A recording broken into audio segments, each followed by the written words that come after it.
하나님 아들의 통옷. 예수님의 옷에 관한 이야기입니다. 비단 예수님의 옷에 관한 이야기뿐만이 아니고 우리들의 옷에 관한 이야기도 논하고자 하는 말씀의 제목이 되겠습니다. 왜냐하면 예수님 혼자 하나님 아들이 아니고 이 시대에 예수 믿는 우리들도 하나님 아들이기 때문에 하나님 아들의 통옷에 관한 이런 깊은 의미를 오늘 같이 은혜를 받고자 합니다. 세상에는 수치를 모르는 사람이 있습니다. 여러 분야에 있겠습니다만 옷을 벗고도 벗은 줄을 모르고 있으면 그건 수치를 모르는 사람입니다. 자기가 벗은 줄을 모른다. 그래서 우리가 사 입어야 할 옷이 있습니다. 입어야 할 옷이 있는 것이죠. 계시록 3장 말씀에 17절부터 18절 말씀 진행되는 말씀을 보면 네가 말하기를 나는 부자라 부유하여 부족한 것이 없다 하나 부자죠. 진짜 부자겠죠. 물질적으로 볼 때는 부자예요. 그래서 물질적으로 볼 때 부유하여 부족한 것이 없다. 사실이 그러겠죠. 그렇게 말하지만 네 권고한 것과 가련한 것과 가난한 것과 눈먼 것과 뭐 한두 가지가 아닙니다. 지금 벌거벗은 것을 알지 못하도다. 모르고 있다는 거예요. 벌거벗고도 벌거벗은 줄을 모르고 있다. 이것은 라오디게아 교회의 사자에게 보낸 편지 속에 있는 주님의 음성인 것입니다. 벌거벗고도 벌거벗은 줄을 모른다. 그래서 권하고 있습니다. 18절에 이제 권하고는 말씀. 내가 너를 권하노니 내게서 불로 연단한 금을 사서 부요하게 하고 불로 연단한 금을 사서 부요하게 하고 흰옷을 사서 입어 벌거벗은 수치를 보이지 않게 하고 안약을 사서 눈에 발라 보게 하라. 뭐 여러 가지 이제 대처해야 될 것들이 있죠. 처방이 나와 있죠. 근데 그 중에서 이제 우리는 한 가지만 생각을 해보는 거예요. 흰옷을 사서 입어 벌거벗은 수치를 보이지 않게 하라 하는 말씀. 왜 하필 흰옷이냐? 깨끗한 옷을 입으라는 것이죠. 깨끗한 옷을. 그렇다면 뭡니까? 더러운 옷을 입었기 때문에 깨끗한 옷을 입어라. 흰옷을 사서 입어라. 더러워졌다. 악행을 많이 저질러서 더러워졌다. 뭐 이렇게 생각을 해볼 수 있어요. 육신적인 그 옷을 사 입으라는 게 아니기 때문에 꼭 벌거벗은 사람들은 하얀 옷만 입어야 됩니까? 그런 건 아니잖아요. 흰옷의 의미를 우리가 알아야 되게 깨끗한 옷을 입어라 그런 말씀이에요. 그래서 이제 필요한 게 뭐냐면 우리 주님의 십자가 보혈의 은혜인 것입니다. 십자가 보혈의 은혜. 죄가 많죠. 우리가 죄가 많아요. 저지른 악행도 많고 그래서 죄 사함을 받고 사유함을 받는 것. 예수 그리스도의 십자가 보혈의 은혜인 것입니다. 믿습니까? 네. 그걸 입으라는 것입니다. 그것을 입어라. 그래서 신분에 합당한 반듯한 옷을 입어라 그런 말이에요. 반듯한 신앙을 가지라 그런 뜻이겠죠. 네. 똑같은 일을 했어도 주일 성수를 안 해요. 이제 교회를 나오려고 마음을 먹고 한두 번 교회를 다닌 분이 세상 일이 바빠서 이번 주는 교회를 못 나왔어요. 근데 이해를 다 합니다. 이해를 해줘요. 그런데 세상 일이 바쁘다고 목사님이 교회를 안 나온다. 제가 세상 일이 좀 바빠가지고 오늘 교회를 못 나온다고 생각해요. 또 장로님이 교회를 안 나온다. 공예배를 지키지 않는다. 평신도들은 다 와서 예배를 드리고 은혜 속에서 감동받고 박수치며 찬양하고 있는데 유력한 직분을 가진 자들이 수요 예배에 나오지를 않고 있다. 그런 상태를 가리켜서 뭐라 하냐면 벗었다. 그러고도 자기는 벗은 줄을 모르고 있다면, 그러고도 주장하는 자세를 가지고 자기 직분만 가지고 주장하는 자세만 갖고 있다면 벗고도 벗은 줄을 모르는 사람이다. 다 목사의 옷을 입고 천국 가는 거 아니고 다 장로의 옷을 입고 천국 가는 게 아니잖아요. 집사의 사명을 감당하고 천국을 가는 사람이 있고 권사의 사명을 감당하고 가는 사람이 있고 평신도로서 그냥 그런 직분 안 받고도 또 천국 가는 사람. 그러면 그 나름대로의 성직에 합당한 옷을 지키는 자가 돼야 되는 거예요. 자기 옷을 자기가 지키고 더럽히지 않고 말이에요. 마태복음 22장 11절 말씀이에요. 전국 혼인잔치를 베풀어 놓고 지금 임금이 손을 보러 들어올 때 손님이 가득히 찼어요. 잔치의 자리에. 거기서 예복을 입지 않은 한 사람을 보고 가로되 친구여 어찌하여 예복을 입지 않고 여기 들어왔느냐 하니 저가 유구무원이냐. 예복을 입어야 들어올 수 있다는 것을 알고 있으니까 유구무원이냐. 언제 그럼 예복 입고 오라고 했습니까?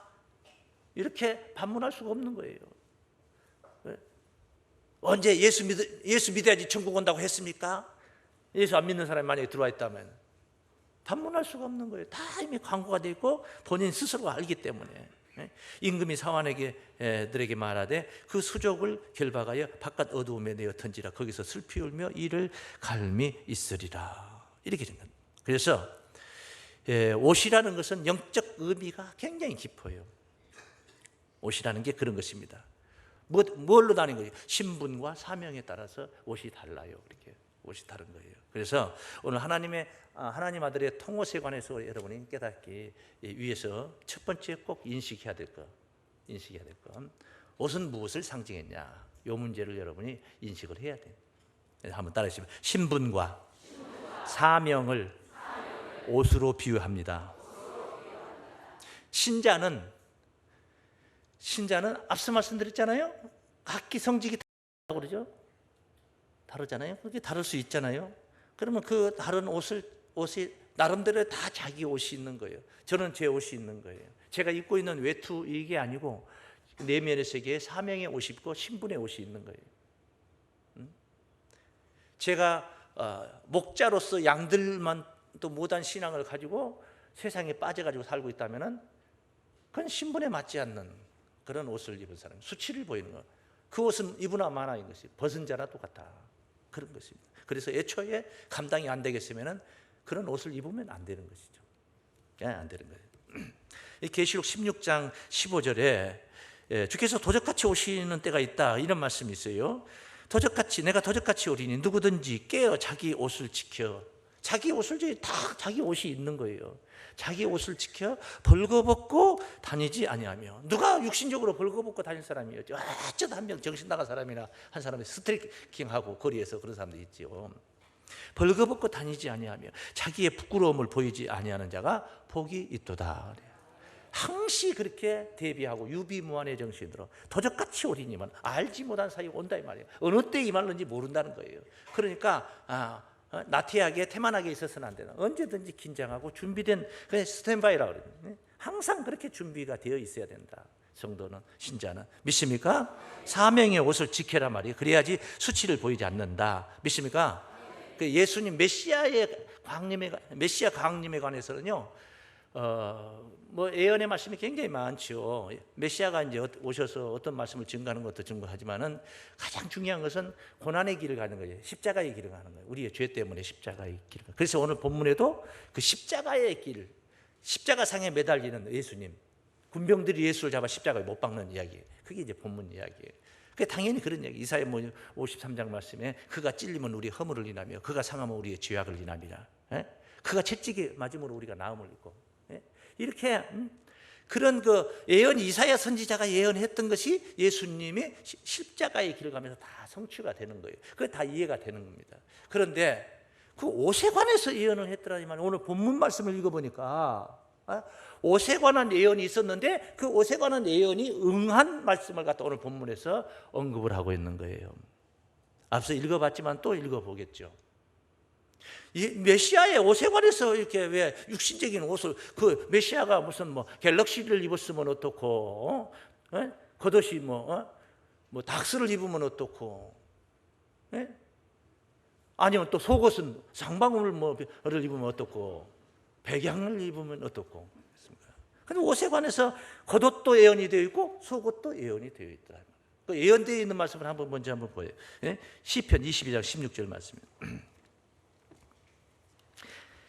개들이 나를 에워쌌으며 악한 무리가 나를 둘러 내 수족을 찔렀나이다. 이건 이제 예수라는 이야기는 없어요.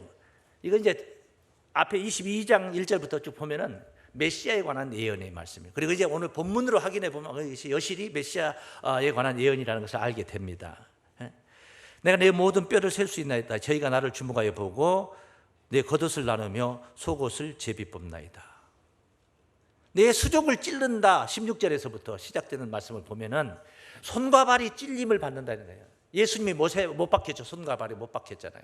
그리고 겉옷은 나누고 속옷은 제비 뽑는다는 말씀으로 예언이 되어 있어요. 겉옷은 나누어 갖는다는 거죠. 한 사람이 통째로 가져가 버린 게 아니라 나눈다는 것이죠. 그리고 속옷은 한 사람이 가져간다. 제비 뽑아서 한 사람이 가져간다. 이것이 이제 이렇게 예언이 되어 있는데 이 예언의 말씀이 오늘 본문에 이제 증거되어 있어요. 한번 다시 가서 확인해 봐요. 본문을. 아까 읽을 때는 뭐 정신없이 그냥 읽어 넘어갔을 수도 있으니까 19장 23절 요한복음. 군병들이 예수를 어디에 못 박고? 그 십자가상의 이야기예요. 십자가에 못 박는 이야기. 그의 옷을 취하여, 자, 옷 이야기가 나오고 있잖아요. 네 깃에 나눠. 네 깃에 네 조각을 냈다. 네 조각을. 하필이면 그것도 네 조각이냐? 5도 아니고 3조각도 아니고 네 깃에 나눠 각각 한 깃씩 얻고. 그런 거 보니까 군병들이 4명이었던가 봐요. 그래서 각각 한 깃씩 얻고 속옷도 취하니. 예수님 이제 십자가에 매달면서 속옷까지 벗겼던가 봐요. 속옷도 취하니 이 속옷은 호지 아니하고 위에서부터 통으로 짠 것이라. 속옷이 이제 특색이 있죠. 위에서부터 통으로 짰다. 호지 않았다. 뭐 꼬맨 자국이 없는 거예요. 전혀 없는 거예요. 위에서부터 통으로 이렇게 짰어요. 다이마루 하니까 욕고로 이렇게 하는 거예요. 일본 말로 하면 말이에요. 이게 짰다 이 말이죠. 짰다. 속옷은 호지 아니하고 위에서부터 통으로 짠 것이라. 군병들이 서로 말해 이것을 찢지 말고 누가 얻나? 이 속옷은 찢지 말고 누가 얻나? 제비 뽑자 하니 가위바위보 해가지고 누가 이긴 사람 갖기로 했다 이 말이 쉬운 말로 표현하면 주사위를 던졌더니 뭘 했더니 이는 왜 그랬느냐? 이는 성경에 저희가 내 옷을 나누고 내 옷을 제비 뽑나이다 한 것을 따르자 응하게 하려 함이로라. 맞습니까? 응하게 하려 함이라. 이렇게 해서 겉옷은 나눠서 갖고 속옷은 통으로 짠 속옷은 통째로 한 사람이 제비 뽑아 가져갔다는 사실을 알게 됩니다. 보면 이제 뭐가 중요합니까? 속옷이 중요하죠. 얼마나 귀했으면 찢지도 않았고 그 다음에 한 사람이 제비 뽑아서 운 좋게 가져갔다. 그렇게 됩니다. 편지가 왔습니다. 겉봉에 써진 글이 중요한 게 아니에요. 검찰청에서 왔어요. 겉봉에 보니까 속의 내용이 중요해요. 당장 출두하라. 속의 내용이. 그런데 어떤 내용은 검찰총장 취임식 있는데 초대합니다. 전혀 달라져 버린 거죠. 속이 중요한 거예요. 겉보다. 믿습니까? 사람들 속과 겉이 달라가지고 겉과 속이 달라가지고 우리가 황당한 일을 겪을 때도 많아요. 겉으로만 보고 판단을 하고 믿었는데 속은 이게 사기꾼이라. 그래서 황당한 일을 당할 수도 있는 거예요. 속이 중요한 거예요. 사람의 마음이 중요한 거예요. 외모가 중요한 게 아니라 마음이 중요한 줄로 믿습니다. 신앙도 마찬가지예요. 신앙이 더더구나 신앙은 더 그런 거예요. 바리새인들은요 겉은 반지르하게 했는. 그래서 예수님이 마태복음 23장에서 7번이나 그들을 책망을 했어요. 화를 내어냈어요. 그 대표적인 화가 뭐냐? 왜 책망이 뭐냐? 회칠한 무덤과 같다. 무덤이라는 거예요. 속에는 죽은 뼈들로 가득 차 있는 게 무덤 아닙니까? 근데 회를 치려놨어요. 회를. 그래서 무덤같이 보이지 않는 거예요. 또 주발, 겉만 번지르한 주발, 속에는 탐욕과 방탕이 가득하도다. 밥그릇 말이에요. 국그릇 같은 주발 얘기하는 거예요. 그렇게 겉을 번지르하게 하고 속이 더러운 자들 경계를 시킨 거예요. 근데 예수님의 옷은 도대체 무슨 옷이길래 또 4개씩 나눠서 하는 그게 무슨 옷이에요? 솔리 뭐 연예인들이 입은 옷이라든가 뭐 내놓고 무슨 뭐 어디다 내놨더니 뭐 팔려가고 하는 거 이웃돕기 하려고 연예인들이 들고 다니던 가방, 신발. 유명 스포츠 선수가 옷을 입었던 거를 갖다가 등어리 막 사인도 하고 해서 받으려고. 유명 스포츠 선수니까 그런 옷들을 소장을 하고 가지고 소장을 하기도 해요. 근데 예수님의 옷은 가만히 생각해 봐요. 골고다 산상 올라갈 때 채찍에 맞았어요. 맞고 땀을 뻘뻘 흘리고 피를 흘리고 피비린내 나고 말입니다. 한마디로 말하면 사형수의 옷이에요. 사형수의 옷. 그게 뭐 그 당시에 메시아다 하고 사람들이 다 오로로 군병들이 볼 때 메시아니까 우리가 이 옷을 챙기자. 천만의 말씀이라는 거죠. 주겠잖아요. 그들이 주겠잖아요. 그런데 그런 옷을 어떻게 서로 가지려고 가위바위보까지 하고 제비 뽑아 가져가고 서로 나눠서 가져갔느냐. 또 겉옷은 왜 나눠가고 속옷은 제비 뽑아 한 사람이 가져가. 그런 의미가 굉장히 크다는 것이에요. 옷을 신분과 사명을 옷으로 우리가 생각할 때 믿습니까? 신분과 사명이 아니라면은 별게 아니에요. 별게 아니에요. 그러나 그게 신분과 사명, 하나님 아들의 신분이 바로 신분을 표현한 것이고 사명을 표현한 것이라면 이 겉옷이 나뉘어지고 속옷이 제비 뽑혔다는 것은 대단히 중요한 사건이다. 그래서 먼저 겉옷부터 우리가 생각해요. 겉옷. 겉옷 우리 한번 따라하십시다. 겉옷은 겉으로 보이는 외적 사명일 뿐입니다. 겉옷은 겉으로 보이는 외적 사명, 사람들이 볼 때 저분은 어떤 분이시다, 그런 외적 사명일 뿐이야. 겉옷이 무슨 무능한 건 아니에요. 예수님의 겉으로 보이는 사명이 무능했던 건 아니에요. 그런 건 아니에요. 예수님의 겉옷 말입니다. 대단했어요. 12해 동안 혈류병을 앓았던 여인이 저 많은 인파를, 붐비는 인파를 헤치고 가가지고 예수님의 겉옷 그 끝을 살짝 잡았는데 병이 나서 버렸잖아요. 대단한 거죠. 뭐 그것뿐입니까? 예수님이 겉으로 나타낸 사명은요, 겉으로 나타냈던 그 신분은 말입니다, 많은 병자들, 문둥병자를 고치고 귀신 들린 자를 고치고 죽은 자를 살려냈죠. 기모거리, 소경된 자, 안진뱅이, 귀신 들린 자 다 고쳤나요? 닥치는 대로 다 고쳤어요. 닥치는 대로 다 고쳤어요. 예수님이 그러신 분이에요. 그런데 생각을 해보세요. 예수님이 그런 병자, 환자, 각양 병자들 몇 명 고치려고 이 땅에 오셨습니까? 예수가 강림하신, 초림하신 이유가 그것 때문에 오셨느냐고요. 그 몇 명 고치려고 왔냐고. 귀신 몇 명. 그러면 그 사람들은 좋았겠지만 우리는 뭐 그 예수님 만나서 지금 뭐 그리고 우리는 또 귀신 쫓을 이유도 없고 문둥병 안 걸렸으니 문둥병 고칠 이유도 없고 그냥 거저 앉아서 구원이잖아요. 그게 구원이라면, 병 고침이 구원이라면은 아니라 이거죠. 그런 기사 이적이 좋아서 그런 것을 하나씩 예수님의 그런 은사를, 예수님이 가졌던 은사를 뭐 다는 못 가져도 조금이라도 쥐꾸리만큼이라도 우리가 이게 가지면은 그걸 가지고 막 내세워 가지고 방언의 은사를 받은 사람은 방언 하나 가지고 교권을 만들고, 신유의 은사를 조금 받았다면은 그냥 계속 되는 것도 지속적인 것도 아닌데도 그냥 잠깐 한 번이라도 누구를 고쳤다 그러면 그걸 하나 가지고 또 사람들을 안수하고 기도를 하면서 교권을 하나 만들고 말입니다. 왜 네 조각입니까? 네 조각. 동서남북 세계 만방에 다 갈라져 있는 게요. 오늘날 이 교권이 얼마나 많이 갈라졌어요. 장로교만 해도, 장로교 아니고도 많은 교파가 갈라져 있는데 그 내부에서도 뭐 합동, 통합, 규류, 비주류 하면서 얼마나 많은 교권이 갈라져 있습니까? 예수님이 이 땅에 오셔서 그렇게 그런 기사 이적이고 어떤 능력 하나 가지고 그런 교권을 갈라놓고 사람들 패거리 싸움하게 만들려고, 분란을 일으키려고 우리 주님이 이 땅에 오셨습니까? 목적은 그건 아니라는 거죠. 그게 아니에요.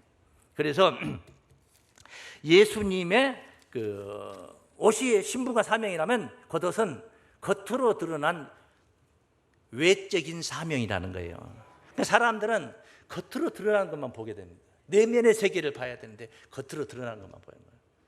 깊이 볼 줄 알아야 되는데 그걸 못 봅니다. 그 대표적인 예로 우리가 마태복음 16장에 가보면 가이사랴 빌립보 지방에서 예수님께서 제자들에게 물었어요. 16장 13절로부터 증거된 말씀이에요. 제자들이 사람들이 인자를 누구라 하더냐 하고 물어본 거예요. 사람들이 인자를 누구냐. 그냥 어떤 이는 세례요한, 어떤 이는 엘리야, 어떤 이는 에레미야 선지자 중에 하나라 하나이다. 그렇게 굉장히 좋게 본 거예요. 그래도 그 정도는 바알세불 귀신의 왕초입니다. 제 2단 중에 상 2단입니다. 이렇게 하지 않고 선지자 정도로 본 거는 굉장히 그렇게 좋게 본 거란 말이에요. 긍정적인 그런 생각으로 본 거예요. 근데 그건 아니에요. 그건 겉으로 보이는 예수님의 모습이에요. 선지자 정도가 아니에요. 엘리야가 겉옷을 벗어서 요단강 물을 갈랐다 해서 그런 기적이나 행하고 예수님이 물 위를 걸어다니고 오병이어의 기적을 행하고 그런 정도의 메시아의 사명이 거기에 있는 게 아니란 말이에요. 그것은 당신 메시아라는 것을 사람들로 하여금 믿게 만들려고 자꾸 했던 것이지 그게 본 사명은 아니라는 거예요. 진짜 본 사명은 누가 봤냐? 그 내면의 세계, 내적인 사명은 누가 봤냐? 베드로가 봤어요. 베드로가. 예수님께서 그 말씀을 듣고 나서 그러면 너희는 나를 누구라 하느냐고 물으니까 대뜸 베드로가 그때 나서서 얘기해요. 주는 그리스도시요 살아계신 하나님의 아들이시니이다.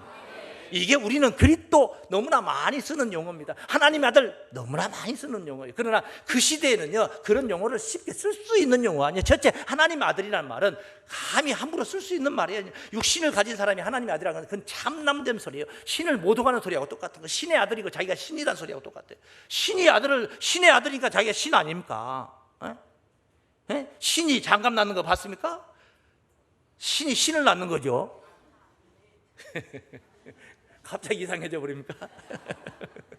그러니까 내가 하나님의 아들이다 이 말은 유대인들도 아주 참남되다 그래서 안식일만 범할 뿐 아니라 자기가 하나님을 아버지라고 하는 이 자체를 용납이 안 됐던 거예요. 그리고 구세주 그리스도 메시아 인류를 구원하는 자 오직 당신만이 인류의 구원자다 이 말이거든.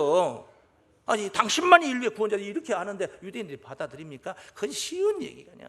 베드로는 그냥 확 뱉어서 나온 말이지만은 아무나 그렇게 나올 수 있는 말이 아니란 말이야. 그는 깊이 깨달은 자만이 알 수 있어. 연구해서 알 수 있는 것도 아니에요. 이름이 연구도 안 돼요. 그는요. 예수님 말씀하셨어요. 바요나 시몬아 네가 복이 있도다. 이를 네게 알게 하니는 혈육이 아니오 하늘에 계신 내 아버지시니라 그래요. 하나님이 은혜를 주셨고 하나님이 깨닫게 해주셨어요. 그러니까 그거 깨달은 거지. 베드로가 자기가 고기나 잡던 베드로가 뭐 율법 학교도 안 나오고 율법사도 아닌 주제에 어떻게 알았겠습니까? 그걸 어떻게 알았겠습니까? 이렇게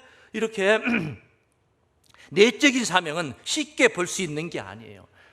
그 말을 우리가 육신적으로 한다면 속옷은 쉽게 볼 수 있는 게 아니에요. 속옷은 가까운 사람이나 줄 수 있고 또 볼 수도 있는 거예요. 한 몸을 이룬 사람끼리 보는 거예요. 가족들이 보는 거예요. 가족들이. 할렐루야. 그런 속옷의 비밀을 육신적인 속옷을 생각할 때 그렇더라 이 말이에요. 그렇더라. 그러므로 우리가 가족만이 볼 수 있는 속옷, 하나님 아들의 속옷, 하나님 아들의 속옷을 알자. 따라해 알자. 입자. 할렐루야. 그게 하나님 아들이니까 하나님 아들 속옷을 입어야 되지 않겠습니까? 그런 사명이 있다 이 말이에요. 하나님 아들에게는 그런 사명이 있다 이 말이에요. 예수님에게만 있는 사명이 아니고 내도 하나님의 아들이라면 내게도 예수님이 가졌던 어떤 사명, 그런 사명 속에 있는 깊은 그런 사명이 우리에게도 있다. 할렐루야. 그래서 속옷을 하나님 아들 속옷을 알자. 믿습니까? 하나님 아들, 하나님의 가족이 될 때 가능한 얘기예요. 예? 따라해 가족이 되자. 할렐루야. 예? 찢기고 나뉘어서 교파만 양상했던 겉옷이 중요한 게 아니란 말이에요. 속옷은 호지하냐고 위에서부터 통으로 짠 건데 찢어지지 않았더라 이 말이에요. 찢어지지 않. 이런 속옷이 중요한데 사람들은 겉옷을 중시해. 겉으로 나타난 거 그것만 중시해. 그래서 감투싸움하고 그 감투가 뭔 줄 아세요? 거의 겉이에요. 겉. 남의 이목이나 생각하고 실속도 없으면서 남의 이목만 생각하는 그게 바로 겉이에요. 겉을 중요해요. 교파를 따집니다. 교파를 따져. 그 교회 교파가 뭐야? 그거 물어봐. 쪽파다. 어차피 다 쪽파야. 다 쪽파야. 다 나눠졌으니까 쪽파야. 그 교회 말씀이 어때? 이렇게 나와야 되는 거예요. 목사님 말씀이 어때? 이게 나와야 되는데 목사님 학교 어디 나왔어? 이거부터 생각해. 이거부터 물어봐. 그래? 그게 공식이 아니잖아요. 등식이 아니잖아요. 어느 학교 니꼬로 훌륭한 이거 아니잖아요. 이거 아니잖아요. 그런데 그렇게 겉만 치중을 하더라 이 말이에요. 그런 걸 따지고. 그래서 구약 시대에도 유대인들이 뭐라 했냐면 에이 무슨 갈릴리에서 선한 것이 나오냐. 예수님이 갈릴리 출신이거든요. 그러니까 갈릴리에서 무슨 선한 것이 이렇게 따지는 이렇게 묻는 겁니다. 예루살렘에서나 나와요. 똑같은 소리예요. 그 소리가. 그래서 이 겉옷 때문에 싸움질하고 노회나 총회나 가면 겉옷 때문에 싸움질하고 말도 못해요. 반대파들이 막 악을 쓰는데 땅땅땅 때리고 얼른 끝내려고 왜 악을 쓰고 막 나가서 멱살 잡고 있는데도 축도하고 있습니다. 거기서 이제 얼른 끝내려고. 이 꼴이 그 꼴이요. 이거 꼴이요. 겉옷 때문에 쌈질하는 꼴이 그런 거예요. 지금 사람 속옷을 생각해야 되는데 진리는 그렇지 않습니다. 진리는 찢어지지도 않습니다. 찢어질 수가 없어요. 찢어져도 돌아붙어요. 그건 진리는. 우리가 말씀으로 돌아가자. 말만 교회마다 그럴 게 아니라 정말 말씀으로 돌아가면은요 하나님의 말씀은 하나의 하나 오직 진리는 이것이 될 수 있고 저것이 될 수 있고, 그건 아니에요. 2 곱하기 3은 6이지 5도 될 수 있고 4도 될 수 있고 7도 될 수 있고, 그거 아니에요. 답은 하나예요. 답은 하나예요. 그러니까 진리는 하나입니다. 예수님이 말씀을 옷 입고 내려오신 거예요. 말씀이 육신이 되어 우리 가운데 거하시면 우리가 그 영광을 보니 아버지의 독생자의 영광이요 은혜와 진리가 충만하더라. 예수님은 진리로 오신 거예요. 진리로 오신 거예요. 인류를 구원하시기 위해서. 몇 사람 병 고치러 오신 게 아니에요. 온 인류를 다 구원시키기 위해서 오신 거예요. 온 백성이 다 구원 받아야 되는 거 아니겠습니까? 그래서 찢겨졌다는 것은 그건 진리가 아닙니다. 찢어지지 않아요. 진리는 대적한다고 찢어지는 게 아니에요. 어둠이 와서 아무리 빛을 감싸고 우겨 싼다고 해서 그 빛이 꺼져버린다면 그건 빛이 아니에요. 어둠이 우겨 싸면 쌀수록 어둠이 녹아지고 빛은 더 밝게 보이는 거예요. 석양에는 아무리 밝은 빛을 비춰도 그게 그렇게 밝게 안 보이지만은 해가 넘어가고 별도 안 뜨고 달도 안 뜨고 그러니까 어두워지면은 그 빛이 더 밝게 보이고 더 찬란하게 보이는 거예요. 어두워질수록 주변이 어두우면 어두울수록 빛은 더 빛나게 되어 있는 거예요. 그게 진리입니다. 진리입니다. 대적하고 핍박한다 해서 꼬꾸라져 버리고 넘어져 버리고 포기해 버리고 주저앉아 버리고, 그건 진리가 아니에요. 진리가 아니에요. 예수님은 그렇지 않았어요. 믿습니까? 끝까지 자기를 죽이는 자까지도 용서해 주고, 저들을 용서해 주소서, 저들은 저들의 하는 일을 알지 못하나이다. 끝까지 용서와 사유하심에 그가 바로 우리 주님의 예수는 떠나질 않았어요. 떠나지 않았어요. 그게 진리예요. 그게 우리 주님이 입은 속옷이에요. 믿습니까? 겉이 아무리 깨끗해도 속이 더러우면 그것은 금방 더러워져 버리는 거예요. 그러나 겉이 아무리 지저분해도 속을 깨끗하게 우리가 말씀으로 진리로 깨끗하게 해놓으면 겉은 금방 깨끗해집니다. 집안이 더럽고 난장판하고 살아도 속이 깨끗한 부지런한 아낙네 한 사람이 들어와서 시집 오면요 금세 집안이 깨끗해져. 그런데 깨끗이 살았는데 아주 털털 맞은 여자가 며느리로 들어왔어요. 그럼 어떻게 돼요? 어떻게 되겠어요? 뻔하지 어떻게 해요? 돼지 우리를 만들어 놔버리지. 여러분의 신앙이 바로 그렇게 찢기지 않은 진리로 빛나시길 바랍니다. 예수님의 신부 혼인잔치 이야기는 계시록 19장 7절에서 8절에 증거된 말씀이에요. 빛나고 깨끗한 세마포를 입었어요. 빛나고 깨끗한 세마포를 입었다는 건 세마포. 윤기 있는 자크르한 그런 세마포를 입었다. 한복을 입어도 실크로 된 원단을 입었다 이 말이죠. 그걸 뭐라 했냐? 성도들의 옳은 행실이라고 그랬어요. 성도들의 뭐라고요? 옳은 행실. 세마포가 뭐냐? 이 세마포는 성도들의 옳은 행실이었다. 할렐루야. 옳은 행실로 나타나는 거예요. 여러분의 속옷이 바로 여러분의 신분이 옳은 행실로 나타나는. 그래 진리로 무장을 하고 하나님의 말씀으로 전신갑주해야지 그게 가능한 거예요. 예배 생활에 그럴 수가 있고, 충성 봉사에 그럴 수 있고, 전도 생활에 그럴 수 있고, 모든 신앙 생활에 그렇게 바로 자그러한 그런 신앙을 우리가 유지할 수가 있는 거예요. 믿습니까? 우리는 하나님의 아들로 부름받았습니다. 믿습니까? 하나님 아들이 입은, 예수 그리스도께서 입은 바로 그 통옷, 꼬맨 자국이 없고 이스매가 없는 그런 통옷 바로 우리의 사명인 줄로 믿습니다. 우리가 하나님의 말씀으로 전신갑주해서 인류를 구원하는 일에 우리가 달려가야 해요. 예수님의 지체가 되어서, 작은 예수가 되어서 나아가서 우리가 인류를 구원해야 될 우리의 내적 사명인 줄을 믿습니다. 이 사명을 잘 감당하셔서 하나님 아들 예수 그리스도의 통옷에 놀라우신 은총이 하늘나라에서 영광스러운 호련변화의 신령한 몸으로의 변화를 이루는 그러한 구원으로 승화되길 주의 이름으로 축원합니다.